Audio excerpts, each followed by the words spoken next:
사람에게 기대는 순간 인생은 무너진다. 이 말을 처음 들었을 때 혹시 가슴 한켠이 뜨끔하지 않았는가? 아니면 고개를 끄덕이면서도 어딘가 서운한 감정이 올라오지는 않았는가? 우리는 태어나는 순간부터 누군가의 품 안에서 살아왔고 누군가의 손을 잡으며 걸음마를 배웠으며 누군가의 눈빛에서 용기를 얻고 살아왔다. 그러니 사람에게 기다는 것이 어쩌면 가장 자연스러운 일처럼 느껴지기도 한다. 그런데 정약용은 오래전에 이미 이렇게 말했다. 사람을 믿되 그 믿음의 무게가 자신을 짓누르지 않도록 하라. 유배지에서 홀로 밤을 지새우며 그가 깨달은 것은 사람에게 지나치게 기대는 순간 그 기대는 결국 자신을 무너뜨리는 벽이 된다는 사실이었다. 살아오면서 가장 깊이 상처받았던 순간을 떠올려 보라. 낯선 사람에게서 받은 상처였는가? 아니면 가장 믿었던 사람에게서 받은 상처였는가? 대부분은 후자일 것이다. 그것도 아주 가까웠던 사람, 내가 진심을 다해 믿었던 사람, 내가 아낌없이 베풀었던 사람에게서 받은 상처가 가장 오래 남고 가장 깊이 파고든다. 그럴까? 그 이유는 단순하다. 기이 클수록 무너짐도 크기 때문이다. 기대가 높을수록 실망도 높고 믿음이 깊을수록 배신의 고통도 깊다. 정약용이 살았던 시대에도 그랬고 지금 우리가 살아가는 이 시대에도 그 진리는 조금도 달라지지 않았다. 인간 관계에서 비롯되는 고통의 뿌리를 거슬러 올라가면 결국 한 가지 지점에 닿게 된다.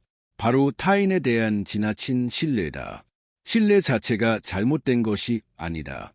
문제는 그 신뢰에 아무런 경계를 두지 않는 것이다. 마치 홍수가 나돌 쌓지 않은 채 강물이 넘치도록 내버려 두는 것과 같다.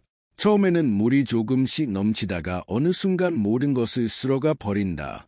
우리가 사람에게 무한정 기대는 것도 이와 다르지 않다. 처음에는 그 사람이 고맙고 든든하다. 그러다 조금씩 그 사람 없이는 아무것도 할 수 없다는 느낌이 든다. 그리고 마침내 그 사람이 조금이라도 기대에 어긋나는 순간 모든 것이 와르르 무너진다. 정약용은 젊은 시절 조정에서 능력을 인정받고 수많은 사람들과 교류했다. 그는 진심으로 사람을 믿었고 그 믿음이 자신을 지켜줄 것이라 여겼다. 그러나 정치적 수용돌이 속에서 그가 경험한 것은 달랐다.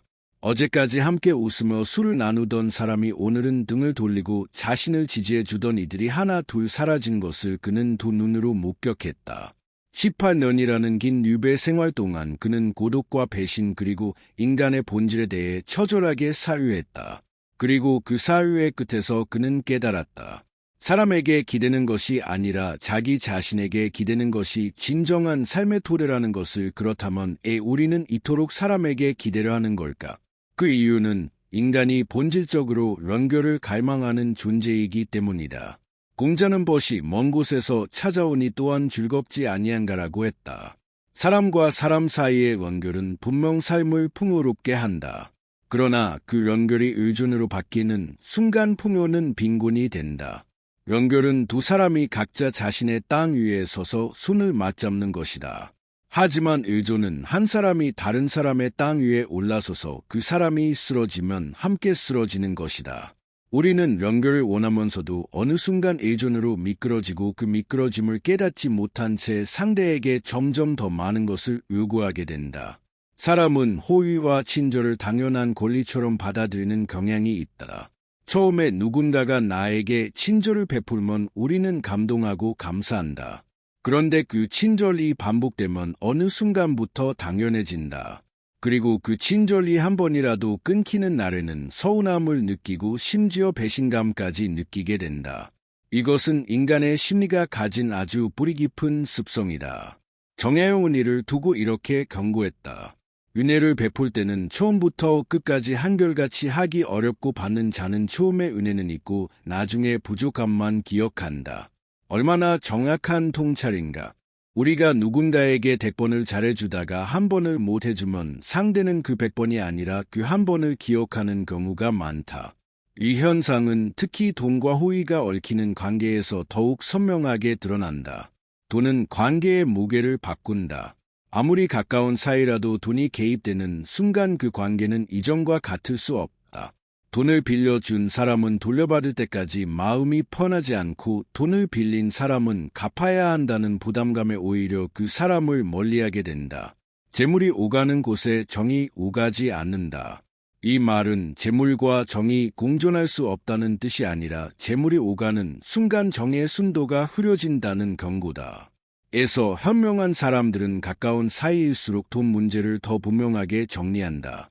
흐릿하게 놔두면 나중에 관계 전체가 흐릿해지기 때문이다. 호의도 마찬가지다. 호의를 베풀 때 우리는 순수한 마음으로 시작한다. 그런데 그 호의가 반복되면 상대는 그것을 권리로 인식하기 시작한다. 그리고 그 호의를 거두는 날 오히려 내가 잘못한 사람이 된다. 이 역설적인 상황은 우리 주변에서 너무나 흔하게 일어난다. 직장에서 늘 야근을 자초하던 사람이 어느 날 재간에 퇴근하면 눈총을 받는다. 늘 밥을 사던 사람이 한 번 지갑을 열지 않으면 구두의 소리를 듣는다. 늘 먼저 연락하던 사람이 한 연락하지 않으면 서운하다는 말을 듣는다. 지나친 관대함은 관계를 망치고 상대를 버릇없게 만들며 결국 자기 자신을 지치게 만든다. 이것은 냉정한 말이 아니다. 오히려 자신과 상대 모두를 위한 가장 현명한 통찰이다. 공자는 이렇게 말했다. 지나침은 미치지 못함과 같다. 지나친 친절, 지나친 관대함, 지나친 배려. 이 모든 것이 결국 관계를 불균형하게 만든다. 균형이 무너진 관계는 언젠가 반드시 기울어진다. 그리고 그 기울어짐의 무게는 대부분 더 많이 베풀었던 사람이 짊어지게 된다. 그러니 관대함에도 경계가 필요하다. 그 경계는 인색함이 아니라 지혜다. 내가 줄 수 있는 만큼만 주고 내가 감당할 수 있는 만큼만 베푸는 것, 그것이 관계를 오래 건강하게 유지하는 방법이다. 타인의 말과 시선에 대한 과도한 집착도 우리를 무너뜨리는 커다란 원인 중 하나다. 우리는 어릴 때부터 타인의 시선을 의식하며 자랐다. 부모의 눈빛, 선생님의 평가, 친구들의 반응, 그 시선들 속에서 우리는 자신이 어떤 사람인지를 규정해왔다. 그런데 그 습관이 어른이 되어서도 노년이 되어서도 계속된다. 누군가가 나에 대해 좋지 않은 말을 했다는 소식을 들으면 밤새 잠을 이루지 못한다. 누군가가 나를 오해하고 있다는 생각이 들면 그 오해를 풀기 위해 에너지를 쏟아붓는다. 그렇게 타인의 말과 시선에 끌려다니다 보면 정작 자신의 삶을 살 시간이 없어진다. 정의아윤 유배지에서 수많은 오해와 비난을 받았다. 조정의 신하들은 그를 비방했고 일부 사람들은 그의 학문과 인품까지 의심했다. 그러나 그는 그 모든 비난에 일일이 반응하지 않았다. 대신 그는 글을 쓰고 제자를 가르치고 학문을 탐구했다. 그가 남긴 방대한 저술들은 바로 그 고독하고 억울한 시간 속에서 탄생했다. 만약 그가 모든 오해를 풀려하고 모든 비난에 반응하느라 에너지를 소진했다면 그 위대한 저술들은 세상에 나오지 못했을 것이다. 그는 알고 있었다. 모든 평가에 반응할 필요가 없다는 것을. 모든 오해를 풀려 애쓰는 것이 오히려 더 큰 수모라는 것을. 맹자는 이렇게 말했다. 남이 나를 사랑하지 않으면 내 사랑하는 방식을 돌이켜보고 남이 나를 다스리지 못하면 내 다스리는 방식을 돌이켜보라. 이 말의 핵심은 타인을 바꾸려 하지 말고 자신을 돌아보라는 것이다. 그런데 우리는 종종 이 순서를 뒤집는다. 타인이 나를 오해하면 타인을 설득하려 하고 타인이 나를 비난하면 타인을 바꾸려 한다. 그러나 타인은 바꿀 수 없다. 바꿀 수 있는 것은 오직 자신뿐이다. 로는 그 오해와 비난을 그냥 내버려 두는 것이 가장 현명한 선택이기도 하다. 시간이 지나면 진실은 드러나고 억울함은 스스로 해소되는 경우가 많다. 굳이 내 입으로 해명하지 않아도 가장 큰 상처는 가까운 사람에게서 온다는 사실. 우리는 이것을 머리로는 알면서도 가슴으로는 받아들이기 어려워한다. 왜냐하면 가까운 사람에게는 그만큼 많은 것을 기대하기 때문이다. 오랜 친구, 가족, 연인, 동료 이들에게 우리는 낯선 사람에게는 하지 않을 기대를 한다. 그들은 나를 이해해야 하고 나를 지지해야 하며 나를 배신해서는 안 된다고 생각한다. 그런데 바로 그 기대가 상처의 씨앗이다. 기대가 없으면 상처도 없다. 기대가 크면 상처도 크다. 정혜야경은 형제들에게 보낸 편지에서 이런 말을 남겼다. 사람을 사귈 때는 처음의 뜨거움을 믿지 말라. 처음의 뜨거움은 쉽게 식고 식은 뒤에 남는 것이 그 사람의 진면목이다. 처음에 뜨겁게 다가오는 사람일수록 오히려 경계해야 한다는 뜻이다. 진정한 관계는 천천히 쌓인다. 시간이 지나도 변하지 않는 관계, 이익이 없어도 곁에 있는 관계, 내가 힘들 때 조용히 옆에 있어 주는 관계. 그런 관계는 처음부터 요란하지 않다. 조용하고 묵묵하다. 그리고 그런 관계는 흔하지 않다. 그러니 처음의 뜨거움에 현혹되어 지나치게 빨리 마음을 열고 지나치게 많이 기대는 것은 스스로를 위험에 빠뜨리는 일이다. 우리가 관계에서 상처받는 또 다른 이유는 상대가 나와 같은 방식으로 관계를 대할 것이라고 가정하기 때문이다. 내가 진심을 다하면 상대도 진심을 다할 것이라고, 내가 희생하면 상대도 희생할 것이라고, 내가 배려하면 상대도 배려할 것이라고 믿는다. 그러나 사람마다 관계를 대하는 방식은 다르다. 나에게는 당연한 것이 상대에게는 당연하지 않을 수 있고, 내가 중요하게 여기는 것을 상대는 가볍게 여길 수도 있다. 이 차이를 인정하지 못하면 우리는 끊임없이 실망하고 상처받는다. 그리고 그 실망과 상처는 결국 관계 자체를 무너뜨린다. 정약용 이를 두고 이렇게 말했다. 남에게 내 마음을 강요하지 말라. 내 마음이 옳다고 해서 남도 그래야 한다는 법은 없다. 이 말은 체념이 아니다. 오히려 깊은 이해와 수용에서 나온 말이다. 사람은 저마다 다른 삶을 살아왔고 다른 상처를 안고 있으며 다른 방식으로 세상을 바라본다. 그 다름을 인정하는 것이 관계의 출발점이다. 내 기준으로 상대를 재단하고 상대가 내 기준에 맞지 않는다고 실망하는 것은 결국 자신이 만든 환상과 싸우는 것과 다름없다. 관계에서 적절한 거리를 조절하는 능력은 살아가면서 반드시 갖춰야 할 삶의 기술이다. 너무 가까우면 서로의 단점이 보이고 너무 멀면 연결이 끊긴다. 적절한 거리는 상대를 존중하면서도 자신을 잃지 않는 지점이다. 그런데 많은 사람들이 거리 조절을 어려워한다. 가까워지면 모든 것을 나누고 싶고 모든 것을 알고 싶고 모든 것에 함께하고 싶어진다. 그러다 보면 경계가 무너지고 서로의 영역을 침범하게 되며 결국 숨막히는 관계가 된다. 공자는 군자는 허에 부동하고 수 있는 동에 불화한다고 했다. 진정으로 성숙한 사람은 상대와 조화를 이루되 맹목적으로 같아지려 하지 않는다는 뜻이다. 이 말은 관계에서의 거리 조절과도 맞닿아있다. 상대와 깊이 연결되면서도 자신의 고유한 색깔을 잃지 않는 것, 상대의 생각에 공감하면서도 자신의 생각을 포기하지 않는 것, 그것이 성숙한 관계의 모습이다. 이런 관계는 서로를 올가매지 않기 때문에 오래간다. 서로에게 숨쉴 공간을 주기 때문에 지치지 않는다. 거리 조절의 핵심은 상대가 아니라 자신에게 있다. 상대가 너무 가까이 다가오면 물러설 줄 알아야 하고 상대가 너무 멀어지면 그것을 자연스럽게 받아들일 줄 알아야 한다. 그런데 많은 사람들이 상대가 멀어지는 것을 자신의 잘못으로 받아들이고 그것을 붙잡으려 더 많은 에너지를 쏟는다. 그러나 멀어지는 관계를 억지로 붙잡으면 결국 더 빨리 끊어진다. 자연스러운 흐름을 거스르는 힘은 오래가지 못하기 때문이다. 때로는 멀어지는 것을 그냥 내버려 두는 것이 교육 관계를 가장 아름답게 마무리하는 방법이기도 하다. 정약용은 제자들에게 이렇게 가르쳤다. 관계는 물과 같다. 억지로 닿으려 하면 손가락 사이로 새어나가고 자연스럽게 흘러가도록 두면 그릇 안에 고인다. 이 비유는 관계의 본질을 너무나 정확하게 포착하고 있다. 우리가 관계를 억지로 유지하려 할수록 그 관계는 더 빨리 소진된다. 반면 자연스러운 흐름에 맡기면 진정으로 연결된 관계는 어떤 상황에서도 다시 이어진다. 그러니 억지로 붙잡으려는 손을 내려놓는 연습이 필요하다. 그 손을 내려놓는 순간 오히려 마음이 가벼워지고 관계가 더 맑아지는 경험을 하게 될 것이다. 이제 가장 중요한 이야기를 해야 할 때가 되었다. 관계의 중심은 반드시 나눠야 한다는 것이다. 이것은 이기적인 말이 아니다. 오히려 가장 건강한 관계를 위한 전제 조건이다. 자신의 중심이 흔들리는 사람은 타인에게 의존하게 되고 타인에게 의존하는 사람은 타인의 행동 하나하나에 흔들린다. 타인이 웃으면 기쁘고 타인이 찡그리면 불안하다.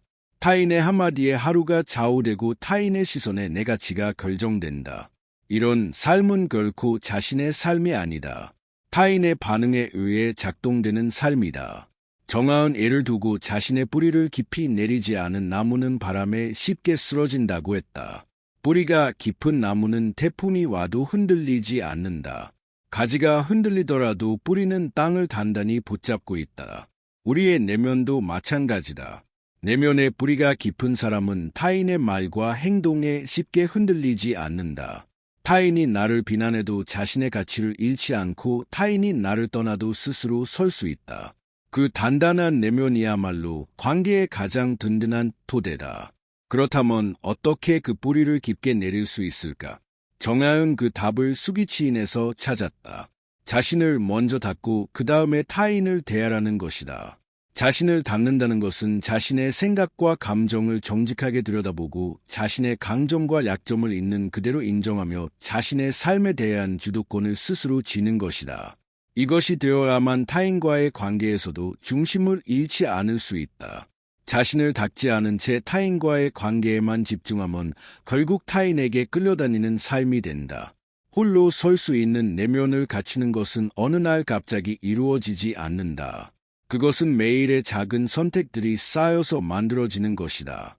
타인의 시선보다 자신의 판단을 믿는 선택, 불편한 관계에서 정중하게 물러나는 선택, 혼자 있는 시간을 두려워하지 않고 오히려 그 시간을 자신을 위해 사용하는 선택.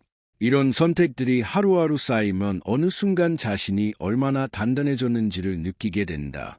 그리고 그 단단함은 타인이 줄 수 없는 오직 자신만이 스스로에게 줄 수 있는 가장 귀한 선물이다. 맹자는 하늘이 어떤 사람에게 큰 인물을 내리려 할 때는 반드시 먼저 그 마음을 고통스럽게 하고 그 근고를 필요하게 하며 그 몸을 굶주리게 하고 그 행동을 어지럽혀 하는 일마다 어긋나게 한다고 했다. 이 말은 고통이 단순한 고통이 아니라 더 단단한 자신을 만들기 위한 과정이라는 뜻이다. 우리가 관계에서 받은 상처들, 사람에게 기다가 무너졌던 경험들 그것들이 사실은 우리를 더 단단하게 만들어 온 과정이었다. 아프지 않았다면 알 수 없었을 것들이 있다. 배신당하지 않았다면 몰랐을 진실들이 있다. 그 모든 경험이 지금의 나를 만들어 온 것이다. 그러나 그 경험에서 배움을 얻지 못하고 같은 실수를 반복하는 것은 또 다른 문제다. 사람에게 기다가 무너진 경험이 있다면 이제는 다르게 살아야 한다. 기대는 낮추고 경계는 분명히 하며 관계의 중심을 자신에게 두는 것, 이것이 그 경험에서 얻어야 할 가장 중요한 교훈이다. 같은 가물에 두 번 발을 담글 수 없다고 헤라클레이토스는 말했지만 그 말을 유교적으로 해석하면 이렇게 된다. 같은 상처를 두 번 받지 않으려면 그 상처가 어디서 왔는지를 정확히 알아야 한다는 것이다. 사람에게 기대치를 낮추는 것은 사람을 포기하는 것이 아니다. 오히려 사람을 있는 그대로 바라보는 것이다. 사람은 완벽하지 않다. 아무리 좋은 사람도 때로는 실망스러운 행동을 한다. 아무리 믿었던 사람도 자신의 이익 앞에서 흔들릴 수 있다. 이것은 그 사람이 나쁜 것이 아니라 그것이 인간의 본질이다. 정혜롱은 이렇게 말했다. 사람에게 지나치게 기대하는 것은 달에게 해처럼 빛나기를 바라는 것과 같다. 달은 달빛으로 아름답다. 사람은 저마다 자신의 빛을 가지고 있다. 그 빛을 그대로 바라보는 것, 그것이 진정한 이해이고 진정한 관계의 시작이다. 기대치를 낮추면 실망이 줄어든다. 실망이 줄어들면 상처도 줄어든다. 상처가 줄어들면 관계가 가벼워진다. 그리고 관계가 가벼워지면 오히려 더 오래 지속된다. 무거운 짐은 오래 들고 다닐 수 없지만 가벼운 것은 평생을 들고 다닐 수 있다. 관계도 마찬가지다. 기대와 집착으로 무거워진 관계는 언젠가 반드시 내려놓게 된다. 하지만 서로에 대한 이해와 존중으로 가벼워진 관계는 세월이 지나도 함께할 수 있다. 떠나려 할 때를 아는 것도 삶의 중요한 지혜다. 모든 관계가 영원하지 않다는 것, 모든 인연에는 때가 있다는 것을 알면 떠남이 두렵지 않게 된다. 오히려 떠남은 새로운 시작이고 더 나은 자신을 향한 걸음이다. 정혜용은 유배지에서 이렇게 썼다. 나를 떠난 사람들을 원망하지 말라. 그들이 떠남으로써 남은 사람의 증가가 드러난다. 누군가가 떠났을 때 그것은 상실이기도 하지만 동시에 정리이기도 하다. 진정으로 필요한 것만 남기는 과정이다. 어떤 관계에서 지속적으로 에너지가 빠져나가는 느낌이 든다면 그 관계를 점검해야 한다. 만나고 나서 NG 기운이 없고 대화를 나누고 나서 마음이 무겁고 그 사람을 생각하면 불안하거나 피곤한 느낌이 든다면 그 관계는 자신에게 이롭지 않은 것이다. 반면 만나고 나서 마음이 따뜻하고 대화를 나누고 나서 힘이 생기며 그 사람을 생각하면 미소가 지어지는 관계는 자신에게 이로운 것이다. 이 두 가지를 분명하게 구분하는 것이 관계에서 자신을 지키는 첫 번째 방법이다. 정약용은 좋은 관계는 밥과 같고 나쁜 관계는 독과 같다. 밥은 적게 먹어도 힘이 나지만 독은 조금만 먹어도 몸을 해친다고 했다. 아무리 오래된 관계라도 아무리 가까운 사람이라도 그 관계가 자신에게 독이 된다면 거리를 두어야 한다. 이것은 냉정한 것이 아니라 자신을 사랑하는 것이다. 자신을 사랑하지 않으면 타인도 사랑할 수 없다. 자신을 지키지 않으면 타인도 지킬 수 없다. 그러니 때로는 관계에서 물러나는 것이 가장 용기 있는 선택이 되기도 한다. 그런데 여기서 한 가지 오해를 풀어야 한다. 사람에게 기대지 말라는 것이 모든 사람을 불신하고 혼자 살라는 뜻이 아니다. 정약용 역시 그런 말을 하지 않았다. 그가 말한 것은 지나친 기댐, 맹목적인 신뢰, 경계 없는 관대함을 경계하라는 것이었다. 좋은 관계는 분명히 삶을 풍요롭게 한다. 진정한 친구 한 명, 진심으로 나를 이해하는 가족 한 명, 함께 있으면 마음이 편한 동반자 한 명, 이런 관계들은 삶에 큰 위안이 된다. 다만 그 관계들도 자신이 중심을 잡고 있을 때 비로소 건강하게 유지된다는 것이다. 자신이 중심을 잡고 있는 사람은 타인에게 기대지 않으면서도 타인과 깊이 연결될 수 있다. 자신이 충만하기 때문에 타인에게 줄 수 있는 것도 많다. 자신이 단단하기 때문에 타인의 아픔도 받아줄 수 있다. 반면 자신이 비어있는 사람은 타인에게 끊임없이 채움을 요구한다. 그리고 그 요구가 충족되지 않으면 실망하고 상처받는다. 그러니 타인과의 관계를 풍요롭게 하고 싶다면 먼저 자신을 채워야 한다. 자신의 내면을 단단하게 다져야 한다. 그것이 모든 좋은 관계의 출발점이다. 자신을 채운다는 것은 무엇인가? 그것은 거창한 것이 아니다. 매일 아침 조용히 자신과 마주하는 시간을 갖는 것, 자신이 좋아하는 일에 몰두하는 것, 자신의 생각을 정리하는 글을 쓰는 것, 자연 속에서 혼자 걷는 것, 이런 작은 것들이 쌓여서 자신의 내면을 채운다. 정아이 유배지에서 했던 것도 바로 이것이었다. 그는 홀로 있는 시간을 낭비하지 않았다. 그 시간을 자신을 닫고 학문을 기피하며 내면을 단단하게 만드는 데 사용했다. 그 결과 그는 유배에서 돌아왔을 때 더 깊고 더 지혜로운 사람이 되어 있었다. 우리도 마찬가지다. 관계에서 상처받고 물러서는 시간이 있다면 그 시간을 두려워하지 말라. 그 시간은 자신을 다시 세울 수 있는 소중한 기회다. 사람들로 가득 찬 시간보다 혼자인 시간이 오히려 자신을 더 깊이 알게 해준다. 고독 속에서 우리는 자신이 진정으로 원하는 것이 무엇인지, 자신이 무엇을 두려워하는지, 자신이 어떤 삶을 살고 싶은지를 더 명확하게 알게 된다. 그리고 그 알미 쌓이면 타인의 말과 시선에 흔들리지 않는 단단한 자신이 만들어진다. 지금 이 순간 혹시 누군가에게 너무 많이 기대고 있지는 않은가? 혹시 누군가의 반응에 하루의 감정이 좌우되고 있지는 않은가? 혹시 어떤 관계를 억지로 붙잡으려 에너지를 소진하고 있지는 않은가? 그렇다면 잠시 멈춰서 자신에게 물어보라. 이 관계에서 내가 진정으로 원하는 것은 무엇인가? 나는 이 관계에서 나 자신을 잃고 있지는 않은가? 그 질문에 솔직하게 답할 수 있다면 이미 당신은 관계에서 자신을 지킬 준비가 된 것이다. 정혜용은 노년에 이르러 이렇게 고백했다.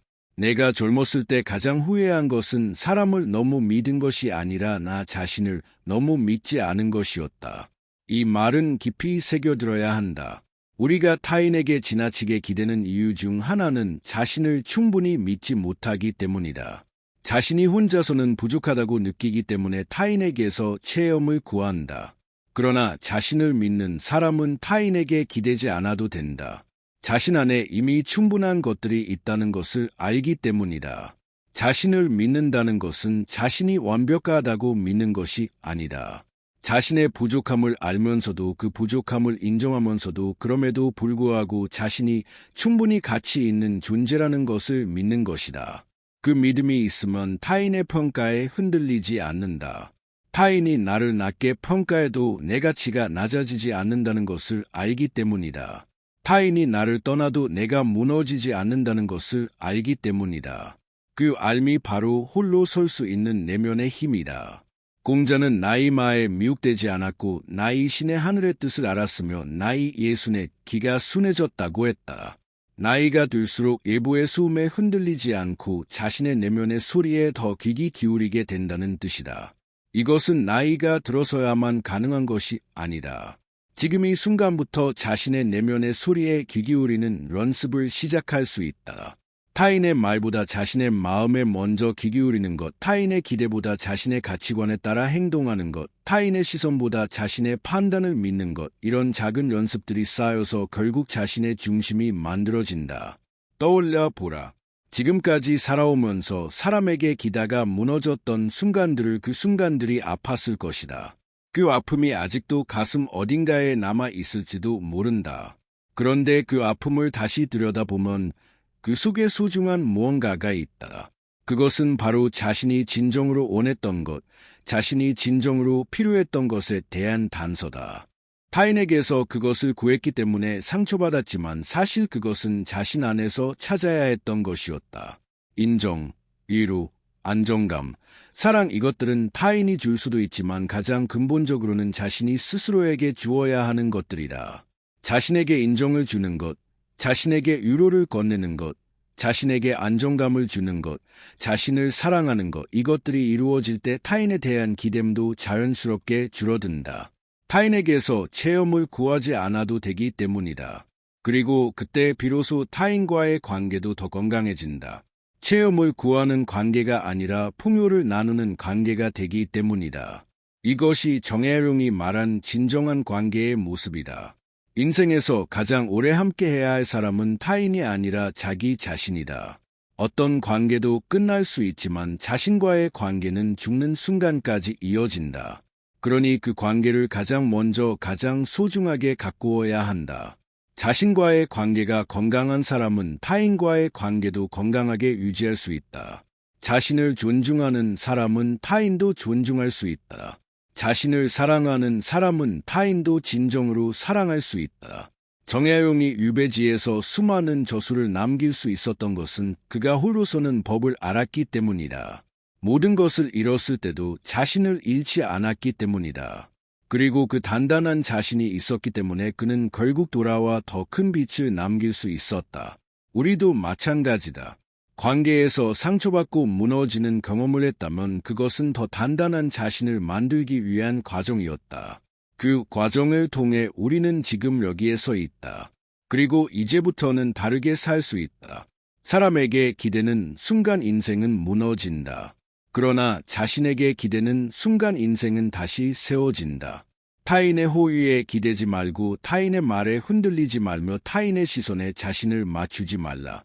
대신 자신의 내면에 귀 기울이고 자신의 판단을 믿으며 자신의 삶을 자신이 주도하라.